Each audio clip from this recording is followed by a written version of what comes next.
Presentation. আমরা ছাত্র হই বা চাকরিজীবী, এবং চাকরিজীবীর মধ্যে সরকারি হোক বা বেসরকারি আমাদের প্রয়োজনে অপ্রয়োজনে চাইলে বা ইচ্ছায় অনিচ্ছায় অনেক সময় আমাদের বিভিন্ন সময় প্রেজেন্টেশন দিতে হয়। তো প্রেজেন্টেশন মানেই আমাদের কাছে একটা ভীতিকর জিনিস হয়ে গেছে, কারণ অন্যতম কারণ হচ্ছে যে আমরা এটার সাথে অতটা পরিচিত না প্লাস হচ্ছে আমরা যতগুলো ফাংশন আছে মাইক্রোসফট পাওয়ার পয়েন্টের আমরা সবগুলা ওরকম ভাবে এক্সপ্লোর করি না বা ডিসকভার করার চেষ্টা করি না।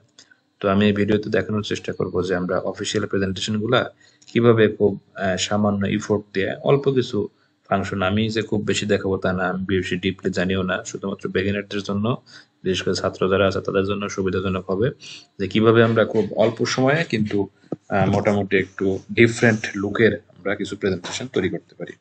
তো প্রেজেন্টেশন তৈরি করার ক্ষেত্রে আমাদের কিছু জিনিস মাথায় রাখতে হবে। সেটা হচ্ছে যে বর্তমানে আমাদের প্রেজেন্টেশনের ক্ষেত্রে স্লাইডের যে অংশটা আছে, তো সেটা হচ্ছে আমাদের দুই ধরনের থাকে, একটা হচ্ছে 16:9 আর একটা হচ্ছে 4:3।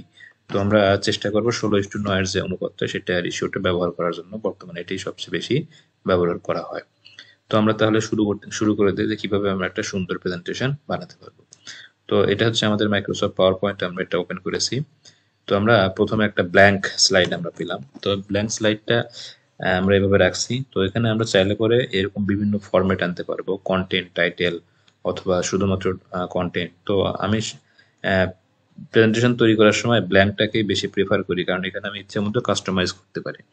তাহলে আমরা লিখবো কিভাবে? লেখার জন্য আমাদের ব্যবহার করতে হবে টেক্সট বক্স। তো টেক্সট বক্সগুলো আমাদের কাজ করার জন্য হেল্পফুল, এই জন্য আমি টেক্সট বক্সটা ব্যবহার করে থাকি।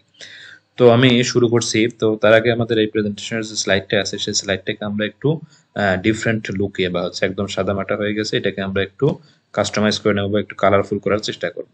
তো আমি আজকে দেখাবো হচ্ছে বাংলাদেশের স্বাধীনতা বা মুক্তিযুদ্ধ সম্পর্কে অল্প একটা প্রেজেন্টেশন। তো আমরা জাস্ট একটু দেখানোর জন্য দেখানো আর কি। তো আমরা শুরু করি। প্রথমে যাব হচ্ছে আমরা ডিজাইনে। ঠিক আছে? তো ডিজাইনে অনেকগুলা ডিজাইন আমরা পাবো। তো এর মধ্যে থেকে যে কোনো একটাকে আমরা চুজ করতে পারি, এটা নিতে পারি বা এটা নিতে পারি, অর্থাৎ বিভিন্ন রকম ডিজাইন আছে যে ডিজাইনগুলো আমরা এখানে চুজ করে নিতে পারবো। তো যেখান থেকে আমাদের যেটা ভালো লাগবে এবং সেটা আমরা খেয়াল রাখবো যে কন্ট্রাস্টটা যেন ভালো হয়। ঠিক আছে? আর স্লাইড সাইজের কথা যেটা বললাম যে এখানে 4:3 একটা আছে, আর ওয়াইড স্ক্রিনের কথা আছে, ওয়াইড স্ক্রিনটাতে আমি কাজ করছি এখানে। তো প্রথমে আমরা চলে যাব হচ্ছে আমাদের যে ইয়েটা আছে, ভেরিয়েন্ট আছে। তো এখানে বিভিন্ন ধরনের আমরা দেখতে পাচ্ছি যে কোনটা ব্যবহার করতে পারি। তো আমি হচ্ছে এই জিনিসটা ব্যবহার করতে চাচ্ছি এখানে, সরি। তো এটাতে আমি কি করব যে শুধুমাত্র যদি এই স্লাইডটা ব্যবহার করতে চাই তাহলে শুধু এই স্লাইডে সিলেক্ট করব, আর যদি সব স্লাইডে সিলেক্ট করতে চাই, সব স্লাইড ইউজ করতে চাই, তাহলে অল স্লাইড দেব। তো আমরা শুধু এই স্লাইডে ব্যবহার করলাম। তো এখানে আমাদের যে কালারটা আসছে এই কালারটা কিন্তু ফিক্সড না, এর চাইলে আমরা এই কালারটাকে চেঞ্জ করতে পারি। কিভাবে সেটা একটু দেখাবো। এখানে কালার অপশন আসছে এবং অনেকগুলো কালার এখানে আমরা দেখতে পাচ্ছি। তো আমরা যেটা করতে পারি যে হচ্ছে কাস্টমাইজ কালার, এখানে যাওয়ার পরে তো আমাদের যদি আমরা একটু খেয়াল করি যে আমি এখানে কি দেওয়ার চেষ্টা করছি যে নিচে হচ্ছে সবুজ, উপরে হচ্ছে লাল। তো আমি যদি এটাকে চেঞ্জ করে দেই তাহলে কি হবে, সবুজের জায়গায় হয়তো আমি অন্য একটা কালার দিলাম, সেটা হতে পারে একটু গাঢ় সবুজ, আর লালের জায়গায় লালটাই থাকুক। তো অর্থাৎ মোটামুটি আমি একটা পতাকার, বাংলাদেশি পতাকা আনার একটা চেষ্টা করছি যে লাল এবং সবুজের মাঝখানে। তো এটা হচ্ছে মোটামুটি আমার একটা চলে আসলো। তো এরপরে আমি যেটা করতে পারি, আমার যে ব্যাকগ্রাউন্ডটা আছে এই ব্যাকগ্রাউন্ডটাকে চাইলে আমি হচ্ছে এটার ব্যাকগ্রাউন্ডটা চেঞ্জ করতে পারি। সেটার জন্য আমরা চাইতে হবে যে ফরম্যাট ব্যাকগ্রাউন্ডে। তো ফরম্যাট ব্যাকগ্রাউন্ডে গেলে আমার এখানে অনেকগুলো অপশন আসবে। তো আমার এখানে যে প্যাটার্ন ফিলটা আছে, যদি আমি প্যাটার্ন ফিলে যাই, তো প্যাটার্ন ফিলে আমাদের হচ্ছে এখানে কালার আছে। তো আমি এখানে যে ফোরগ্রাউন্ডে গেলে আমরা কালারটা পাবো। তো এখানে কালারটা দেখাতে পারছি না। তো কালারে গিয়ে আমরা যদি গ্রিনটাকে সিলেক্ট করি তাহলে কি হবে, আমার যে ইয়েটা আছে, ফোর ব্যাকগ্রাউন্ডটা আছে, এটা গ্রিন হবে। এবং এটাকে যদি প্যাটার্ন এরকম দেয় তাহলে এরকম ছোট ছোট কালারটা অবস্থায় আছে। তো চাইলে এরকম আমি দিতে পারি। ঠিক আছে? তাহলে আমাদের এটা হয়ে গেল, ব্যাকগ্রাউন্ডটাও ক্লিয়ার হয়ে গেল। তো এখন আমাদের কাজ হচ্ছে যে কিভাবে আমরা এখন এই স্লাইডগুলোতে পরবর্তী যে জিনিসগুলো আছে সেগুলো অ্যাপ্লাই করব। ঠিক আছে? তো অ্যাপ্লাই করার জন্য আমার প্রথমে আমি কিছু লেখা ইনসার্ট করব। তো তো লেখা ইনসার্ট করার জন্য আমার হচ্ছে টেক্সট বক্স লাগবে। আমি ইনসার্টে যাব, ইনসার্টে যাওয়ার পরে টেক্সট বক্সে যে অপশনটা আছে এখান থেকে যাব। এখানে যাওয়ার পর যখন আমি এখানে ড্র করব তখন হচ্ছে এই যে এখানে আমার চলে আসবে ইন্ডিপেন্ডেন্স অফ বাংলাদেশ। তো আমি এটা লিখে নিলাম। প্রেজেন্টেশনের ক্ষেত্রে অন্যতম একটা গুরুত্বপূর্ণ বিষয় হচ্ছে আমরা অবশ্যই কি করব যে আমাদের যে ফন্টগুলো আছে সবসময় একটা নির্দিষ্ট ফন্টে কাজ করব, তাহলে দেখতে সুন্দর লাগবে। তো আমি এখানে এরিয়াল ব্যবহার করতেছি এবং হেডিং এবং বডি দুইটার ক্ষেত্রে অবশ্যই পার্থক্য রাখতে হবে। যে হেডিং আমি এখানে দিচ্ছি হচ্ছে 28, তাহলে বডিতে আমি হয়তো 24 দেব। এবং এটা মাথায় রাখতে হবে যে অবশ্যই আমাকে এই হেডিং বা বডিতে যেখানে ব্যবহার করি কেন মিনিমাম 24 আমার লাগবে যে কোনো প্রেজেন্টেশন দেওয়ার ক্ষেত্রে, না হলে আমরা এটা দেখতে পারবো না। কারণ আমরা বড় স্ক্রিনে যখন দেখাবো তখন এটা অনেক ছোট হয়ে যাবে। এজন্য অবশ্যই আমাকে মিনিমাম এটাকে একটা রেঞ্জের মধ্যে রাখতে হবে। তো এটা গেল হচ্ছে আমাদের প্রথম যে টাইটেলটা হয়ে গেল। তো এরপরে হচ্ছে আমরা একটা বাম পাশে ছবি দিতে চাচ্ছি, জাতির জনক বঙ্গবন্ধু শেখ মুজিবুর রহমানের ছবি দিতে চাচ্ছি। তো সেই ক্ষেত্রে আমরা কি করতে পারি যে ছবিটা আমরা এখান থেকে নিয়ে আসব। এটা যে কোনো জায়গা থেকে নিয়ে আসা যায়, এটা খুব সহজ মাইক্রোসফটে। যে আমি চাইলে হয়তো ইন্টারনেট থেকে সরাসরি ডাউনলোড করেও আনতে পারি, ডাউনলোড না করেও শুধুমাত্র যে ইয়েটা আছে ওই লিঙ্কটার থেকে কপি ইমেজ করে দিয়ে এখানে পেস্ট করলে হয়ে যাবে। তো আমি এখানে এটা পেস্ট করে দিলাম। তো যেহেতু সাইজটা একটু বড় লাগতেছে তো আমরা একটু এই কোনায় ধরবো, অবশ্যই কোনায় ধরবো। কোনায় না ধরলে কিন্তু আমাদের অ্যাসপেক্ট রেশিওটা ঠিক থাকবে না। যদি আমরা যে এইখানে ধরি বা এইখানে ধরি, মাঝখানে ধরি, তাহলে কিন্তু রেশিওটা চেঞ্জ হয়ে যাবে। তো এটা হচ্ছে 4 কোণা দিয়ে রাখলাম, 4 কোণাতে বেশি সুন্দর লাগতেছে না। তো আমরা যদি চাই এটাকে ক্রপ করতে পারবো। তো ক্রপ করার জন্য আমরা যে পিকচার ফরম্যাটে চলে যাব। পিকচার ফরম্যাটে যে ক্রপ অপশনে গেলে যে ক্রপ টু শেপ, এখানে গেলে অনেকগুলো শেপ আছে। তো আমরা যে ওভাল শেপটা নিলাম, যে ওভাল শেপটা দিলে এখন যে সুন্দর ক্রপে ক্লিক করলাম, ক্রপটা হয়ে গেল। তো এইভাবে আমরা কি করতে পারি যে আমাদের পিকচারগুলোকে একটু স্মার্টলি প্রেজেন্ট করতে পারি। ঠিক আছে, তো এটা গেল। তো এই ছবিটা দেওয়ার পরে আমরা কি করব, এরপরে হচ্ছে আমরা আরো কিছু টেক্সট বক্স আমরা অ্যাড করব। তো আবার গেলাম আমরা ইনসার্টে। তো টেক্সট বক্সে গিয়ে আমরা হচ্ছে কিছু কথা লিখবো, সেই কথাগুলো আমরা অন্য জায়গা থেকে নিয়ে আসতেছি একটু আমাদের ভিডিওটা সহজ করার জন্য।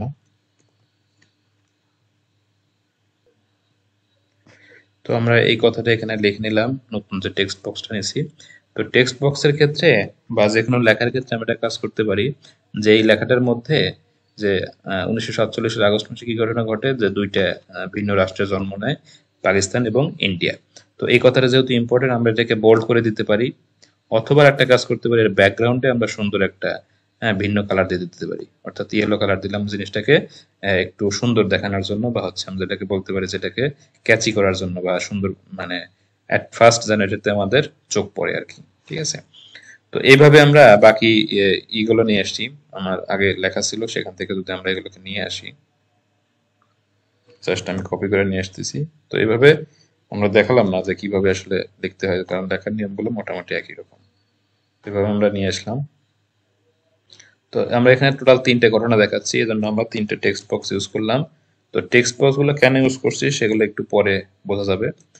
আচ্ছা, আরেকটা যেটা জিনিস যে আমরা এখানে টেক্সট বক্সটা ব্যবহার করলাম, এখন এইগুলা অবশ্যই আমরা মাথায় রাখবো যে এই ডান পাশ বাম পাশ যেন সমান থাকে। তো এই যে যখন আমরা এগুলো নাড়াচাড়া করবো তখন এই যে বাম পাশে আমরা দেখতে পাচ্ছি একটা লাল রেখা দেখাচ্ছে, অর্থাৎ 3টা একই লাইনে আছে। এবং মাঝখানের যে ইয়েটা আছে, অংশটা আছে, অর্থাৎ মাঝখানের যে দুইটার মাঝখানের যে গ্যাপ, সেই গ্যাপটা কিন্তু সমান দেখাচ্ছে, তার মানে এটা মোটামুটি অ্যালাইন্ড অবস্থায় আছে। তো এখন আমরা যেটা করতে চাই যে আমরা একসাথে সবগুলো লেখা দিলে খুবই আনইজি বা হচ্ছে খুব তেমন একটা সুন্দর হয় না। তো আমরা যেটা করতে পারি এগুলোকে অ্যানিমেশন অ্যাড করে দিতে পারি। ঠিক আছে, তো অ্যানিমেশন অ্যাড করাটা আমি একটু ক্লোজলি দেখাতে চাচ্ছি। তো আমরা এখানে একটা কাজ করতে পারি যে আমরা এই লেখাগুলোকে অ্যানিমেশন করে দিতে পারি, তাহলে কি হবে এগুলো একটার পর একটা আসতে থাকবে। তো এটা যদি অ্যানিমেশন করতে চাই তাহলে আমরা এখানে ক্লিক করলাম, এরপরে যে অ্যানিমেশনে ক্লিক করব। ক্লিক করার পরে আমাদের অনেকগুলো অপশন আসবে, অ্যাপিয়ার, ফেড, ফ্লাই ইন। কিভাবে এগুলা অ্যাপিয়ার হবে সেই জিনিসগুলো এখানে দেখানো হচ্ছে। ফর এক্সাম্পল এটা হচ্ছে ফ্লাই ইন, মানে হচ্ছে উড়ে আসবে আর কি, নিচ থেকে এরকম উপরে উঠে আসবে। আর যদি ফেড দেই তাহলে কি হবে, এরকম হট করে সামনে চলে আসবে। আর ফ্লোটন দিলে এরকম ভেসে আসবে ধীরে ধীরে। তো আমরা ফ্লোটনটা দিয়ে দিলাম। এরপরে যেটা আছে, তো এটাকে আমরা চাইলে একই রকম স্টাইল দিতে পারি, অথবা আমরা স্প্লিট অর্থাৎ দুই পাশ থেকে এসে ধরা লাগবে এভাবে দিতে পারি। এরপর 3 নম্বর যেটা আছে, এটাকে আমরা যে ডিফারেন্ট টাইপের শেপ যেটা আছে এভাবে সুন্দর করে দিতে পারি।